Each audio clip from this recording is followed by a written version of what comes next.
वो पुरुष कौन है जो बीच में नृत्य कर रहा है? वो कौन है? भगवान है वो। उस रासलीला में एक पुरुष रहते हैं, श्री कृष्ण, तो वो भगवान है। आप कैसे भूल सकते हैं ये बात? आप महिलाओं ने भी किया, आप सबने भक्ति में नृत्य किया। मान लीजिए कल उस दिन भगवान आ जाते आपके बीच, तो आपको क्या लगता? काम देखते आप, कह रहे भाई भगवान देखो महिलाओं के बीच नृत्य कर रहे हैं, तो फिर वहां क्यों देखते हैं? और यहां तो चलिए असल में स्त्रियां हैं। गोपियां कौन थी?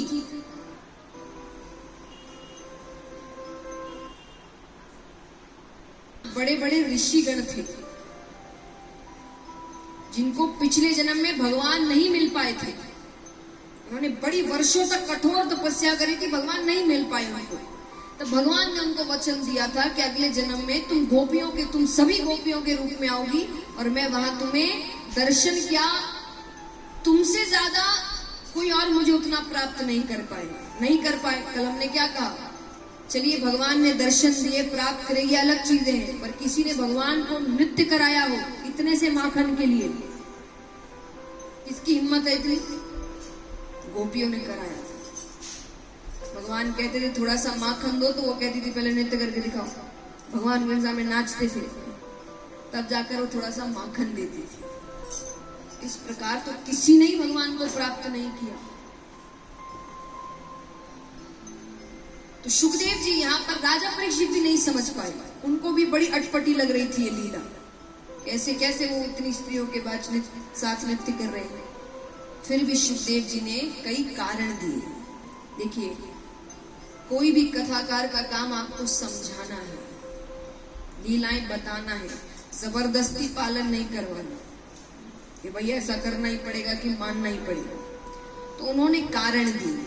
जो समझदार व्यक्ति होगा समझ जाएगा कि इस लीला में काम नहीं है। पहला कारण, तो सबसे बड़ा कारण है, समझ सकते हैं हम, कि ये भक्त और भगवान का मिलन है कि नहीं? गोपियां भक्त हैं, श्री कृष्ण भगवान हैं, तो एक तरीके से ये भक्त और भगवान का मिलन है। दूसरा कारण जो कल मैंने आपको बताया ही था कि जितनी गोपियां थी उन सबका विवाह एक तरीके से हो चुका था श्री कृष्ण से, तो भी कुछ गलत नहीं था उसमें। तीसरा कारण, उस लीला में जब आरंभ होने वाली थी वो लीला, कामदेव आते हैं। कौन आते हैं? भगवान उन्हें देखते हैं। भगवान ने कहा कि यहाँ कैसे आना हुआ? उसने कहा मुझे तुम्हारे साथ युद्ध करना है। युद्ध माने पर्यायवाची नहीं पूछा।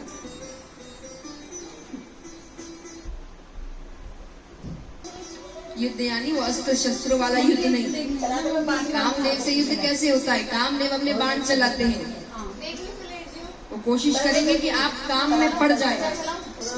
अगर आप पड़ गए तब तो आप हार गए, और अगर आप काम में नहीं पड़ते हैं तो आप जीत गए।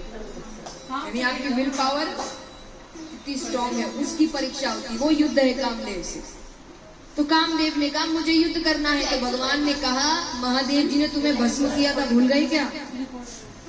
तो बोले वो तो मेरी गलती थी, मैं गया किसके पास जो हर वक्त समाधि में बैठते हैं? मेरी गलती है, मैंने ऐसे व्यक्ति से युद्ध किया। तो बोले राम अवतार में भी तुमने कोशिश की थी। बोले उसमें तो आपने मर्यादा पुरुषोत्तम होने का व्रत लेकर रखा, आप मजबूर थे। तो बोले अब क्या चाहते हैं? बोले अब आपने ऐसे किसी व्रत का पालन नहीं किया, सब कुछ मेरे हिसाब से। शरद पूर्णिमा की रात है, सुंदर सुंदर गोपियों के साथ आपका नित्य व्यवहार रहता है। सुंदर सुंदर गोपियां क्यों कहा? गोपियां सुंदर थी तो सभी को पता है, पर कितनी सुंदर थी आपको पता है? इस पूरी दुनिया में अगर सबसे सुंदर किसी को कहना है तो हम एक शब्द का प्रयोग करते हैं, अप्सरा। अप्सराएं सबसे सुंदर होती है, उनसे सुंदर और कोई नहीं होगा।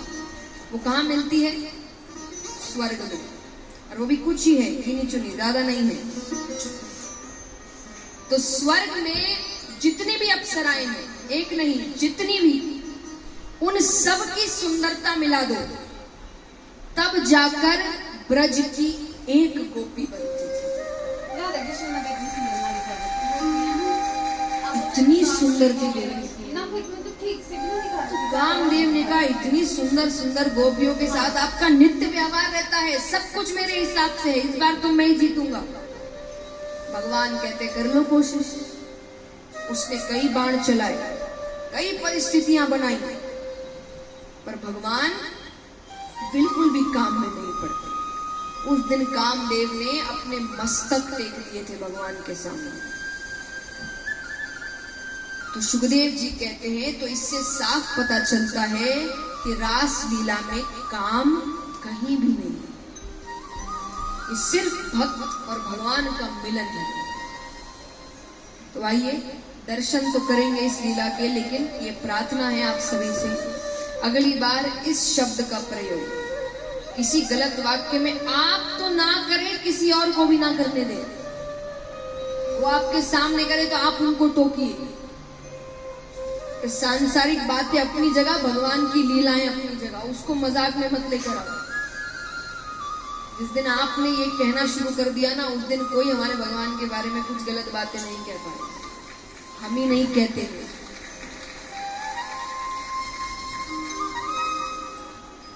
तो आइए भगवान की प्रसिद्ध लीला रास लीला के दर्शन करते हैं।